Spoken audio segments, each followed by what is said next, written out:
आधी रात को गांव के सड़क पर एक बैलगाड़ी जा रही थी। कुछ दूर जाके वहां एक खेत के किनारे रुकी और उससे एक महिला उतरी। तभी उसको बैलगाड़ी के चलने की आवाज आई। भलो उसे लिए बिना ही वहां से चल चुके थे। अरे रुको रुको, मेरे लिए तो रुको। उसने सुनसान सड़क से हट के खेत के पास खड़ा रहना ही उचित समझा। तभी उसने पास से आ रहे कुछ लोगों के बात करने की आवाज सुनी। दो लोग मिलकर एक आदमी को बुरी तरह से पीट रहे थे। देखते ही देखते उन लोगों ने उसको बड़ी बेरहम से मार डाला। अनजाने में उसने कुछ ऐसा देख लिया था जो उसे नहीं देखना चाहिए था। जनवरी का सर्द महीना था। उस दिन पन्नालाल अपने घर से दूर खेत में खटिया पर सोने की कोशिश कर रहा था। ना जाने क्यों इस साल भी फसल यूं ही बर्बाद हो गई। इतना जतन किया फिर भी बिना किसी वजह फसल खराब हो गई। अगर यूं ही चलता रहा तो मैं बर्बाद हो जाऊंगा। अचानक खेत में बंदे बैल जोर जोर से पैर पटक कर रंभाने लगे। अरे इन्हें क्या हुआ, कहीं सर्दी तो नहीं लग रही? जरा अलाप जला लेता हूं। और जैसे ही वहां वापस मुड़े, आलाप के उजाले में उनकी नजर खाट पर पड़ी। उनके होश उड़ गए। कोई व्यक्ति उनकी खाट पर बेटा बुरी तरह से हाँफ रहा था। उन्होंने आलाप से एक जलती लकड़ी कर ऊपर की तो कुछ साफ नजर आया। लाल साड़ी पहने एक औरत खाट पर बैठी थी। कौन हो तुम? खून खून। वहां मैंने एक आदमी का खून होते हुए देखा। मैं पेड़ के पीछे छिपके देखती रही। तभी उन्होंने एक आदमी पर चाकू से कई वार किए और मार डाला। आपके खेत के पीछे जो इमली का पेड़ है उसके नीचे गड़ दिया है। आप डरिए नहीं, यहाँ आपको कोई खतरा नहीं है। आपका नाम क्या है और किस गांव की रहने वाली हो? मेरा नाम अमृता है। मैं पास के मशहूर गांव की रहने वाली हूँ। वहां के जमींदार मोहनदास की पत्नी हूँ। मैं पास के गांव की एक शादी में आई थी। रास्ते में गाड़ी रुकवा के मैं लघु शंखा को गई, पर वापस आकर देखा कि वह मुझे छोड़ के ही चले गए। पर वहां लोग कौन थे?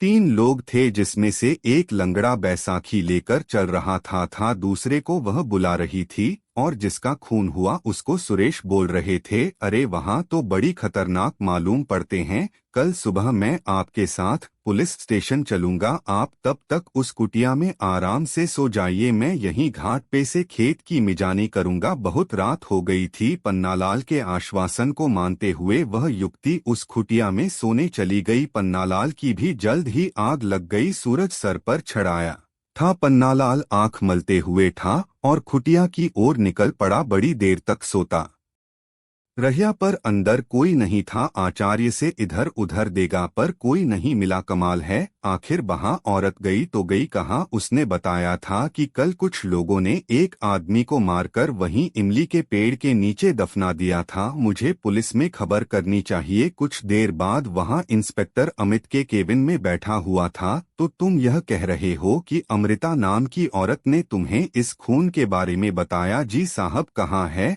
वह? तुम्हारे साथ क्यों नहीं आई? मुझे नहीं पता साहब। सुबह जब मैं अपनी कुटिया में गया तो वह वहां से जा चुकी थी। यह कोई कहानी तो नहीं है जो तुम मुझे सुना रहे हो। पन्नालाल, हमारा वक्त बर्बाद किया तो परिणाम अच्छा नहीं होगा। हुजूर, मैं ठहरा गरीब सीधा साधा किसान, भला मैं ऐसी जरूरत क्यों करूंगा? उस औरत ने बताया था कि मेरे खेत से कुछ दूर जो इमली का पेड़ है वहीं लाश को दफनाया गया है।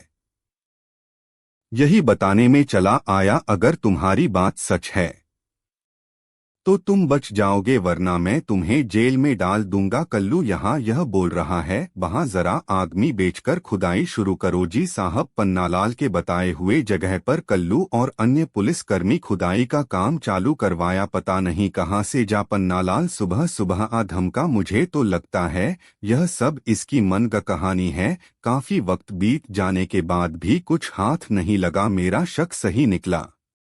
यह पन्नालाल बस पट्टी पड़ा रहा था। कोई खून नहीं हुआ है। तभी एक मजदूर चिल्लाया, साहब यह देखिए, खुदाई में जो निकला था। उसे देखते ही सभी अचंभित रह गए। गड्ढे में एक मानव कंकाल पड़ा हुआ था। पन्नालाल को लेकर इंस्पेक्टर अमित गांव के लिए रुख करते। तुम्हारी बात सच निकली पन्नालाल, पर मुझे यह बात समझ नहीं आई। अगर लाश को कल रात दफनाया गया तो वहां रातों रात कंकाल जैसे बन गई। साहब मैंने उस लड़की से जो कुछ सुना सब आपको बता दिया। अब इस कंकाल का राज तो वहां लड़की ही जानती होगी। हम चलो देखते हैं आखिर इन सबका क्या कनेक्शन है। गांव में कुछ ही देर में इंस्पेक्टर अमित के साथ पन्नालाल मोहनदास जमींदार के घर आ पहुंचे। पन्नालाल, तुम्हारी यह बात भी सच निकली। इस गांव के जमींदार का नाम मोहनदास है। जल्द ही जमींदार मोहनदास उनसे मिलने आया। जी कहिए इंस्पेक्टर साहब, क्या सेवा कर सकता हूं मैं आपकी? प्रणाम। हमें आपकी पत्नी अमृता जी से एक केस के सिलसिले में पूछताछ करनी है। पन्नालाल के मुताबिक उन्होंने कल रात एक खून होते हुए देखा जब वह गांव से गुजर रही थी।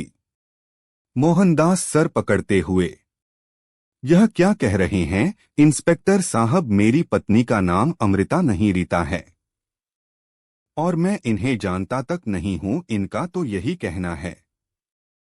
पन्नालाल की कई हुई जगह से नर कंकाल बरामद हुआ है और आपको बिना जाने इन्होंने आपका और आपके गांव का नाम एकदम सही बताया। मेरे तो कुछ समझ नहीं आ रहा। साहब रुकिए, मैं आपको अपनी पत्नी से मिलवाता हूं। मोहनदास ने अंदर से अपनी पत्नी को आवाज दी। कुछ समय बाद अंदर से एक औरत निकल के आई। नहीं, यह वह महिला नहीं है। देखा आपने, आपको जरूर कोई गलतफहमी हुई है। यह सच कह रहे हैं इंस्पेक्टर साहब, कल रात क्या मैं तो कभी भी अकेले नहीं जाती हूँ। मोहनदास की पत्नी की बात सुनते ही पन्नालाल और अमित सत्ते में आ जाते हैं। अगर आपको अब भी यकीन नहीं आ रहा तो आप मेरे बारे में गांव वालों से पूछ लीजिए, वहां तो हम पूछ ही लेंगे। मोहनदास जी, हमारी शादी 2 साल पहले ही हुई है। यह देखिए हमारी शादी की फोटो। जरूर पन्नालाल को कोई धोखा हुआ है। नहीं नहीं, मुझे कोई धोखा नहीं हुआ है। कल रात हुई हर एक बात मुझे अच्छे से याद है।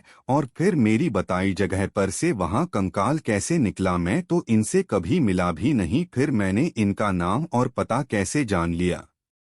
इंस्पेक्टर अमित ध्यान से दोनों पक्षों की बातें सुन अचानक उठ खड़े हुए। यह गुटी जल्द ही सुलझा पड़ेगी मोहनदास जी। जब भी हम आपको पूछताछ के लिए थाने बुलाएं आपको आना पड़ेगा। मोहनदास और उनकी पत्नी रीता उनको आश्चर्य से जाते हुए देख रहे थे। गांव से वापसी के रास्ते में इंस्पेक्टर अमित को एक नई खबर मिलती है और वहां तुरंत अपने पुलिस थाने की ओर रुख करते हैं। क्या बात है कल्लू? सर, उस कंकाल की फॉरेंसिक रिपोर्ट आ गई है या रही उसकी फाइल को पढ़ते वक्त एकदम से इंस्पेक्टर अमित अचंभित हो जाते हैं। यह कैसे हो सकता है? क्या बात है सर, क्या लिखा है रिपोर्ट में? उस औरत ने जैसे बताया था बिल्कुल ही वैसे ही इस आदमी को मारा गया है। रिपोर्ट में लिखा है कि इसकी पसलियां टूटी होती और किसी धारदार हथियार से उस पे कई बार किया गया था। पन्नालाल की कई हुई हर एक बात सच निकली है, सिवाय एक बात के। वह कौन सी बात है सर? वह यह है कि इस व्यक्ति की मौत कल नहीं बल्कि 3 साल पहले हुई थी। रिपोर्ट में यह कंकाल 3 से 4 साल पुराना बताया गया है। और वैसे भी पन्नालाल के मुताबिक अगर इस व्यक्ति की मौत कल हुई है, वह रातों रात कंकाल कैसे बना? और यह भी एक अद्भुत सहयोग है कि मोहनदास की शादी भी ठीक 2 साल पहले हुई है। उस लड़की का भी कोई पता नहीं चला। कल्लू, आखिर यह मांजरा क्या है? साहब मुझे तो कोई आत्मा बदता है। चुप रहो कल्लू, आत्मा बदरा कुछ नहीं होती। मुझे इसमें किसी घरे सरियत की बू आ रही है। तुम उस पटवारी मोहनदास की पूरी कुंडली निकलवा और जरा गांव वालों से जाकर पता करो उसके बारे में। कल्लू और इंस्पेक्टर अमित मोहनदास के बारे में बाकी की बातें पता करने में व्यस्त हो गए थे। तभी अचानक टेबल पर रखे फोन की घंटी बजी। हेलो बीजापुर। थाना इंस्पेक्टर अमित स्पीकिंग। हेलो, मैं फॉरेंसिक लैब से डॉक्टर सत्यम बोल रहा हूं। हमने आपको जो रिपोर्ट भेजी थी उसमें एक नई इन्फॉर्मेशन निकल के आई है। जी डॉक्टर साहब बताइए। दरअसल जब मैंने उस कंकाल के स्कल की बारीकी से स्टडी की तो यह पता चला कि उस आदमी के सर में गंभीर चोट भी लगी थी, और दूसरी सबसे अहम बात, उस कंकाल पर से 2 तरह की मिट्टी मिली है। ऐसा लगता है उसे कहीं और से निकाल के वहां 6 से 7 घंटों पहले दोबारा गाड़ा गया है। थैंक यू डॉक्टर, या एक बेहद अहम जानकारी देने के लिए। तभी वहां कांस्टेबल कल्लू आता है। सर, मैंने गांव में पन्नालाल के बारे में पता किया। यह पन्नाला 2 साल पहले ही इस गांव में आया है। उसने यह जमीन बीमा नाम के किसी किसान से खरीदी जिसकी रहस्यमय तरीके से मौत हो गई। बाद में उसकी पत्नी से यह खेती संभली नहीं तो वह अपने भाई जोरावर सिंह के सहायता से पन्नाला को खेत बेच के चली गई। मगर सर, एक और बात है। कुछ लोगों का मानना है बीमा सिंह पर किसी ऊपरी हवा का साया था। मरने के कुछ महीने पहले ही वहां अजीबोगरीब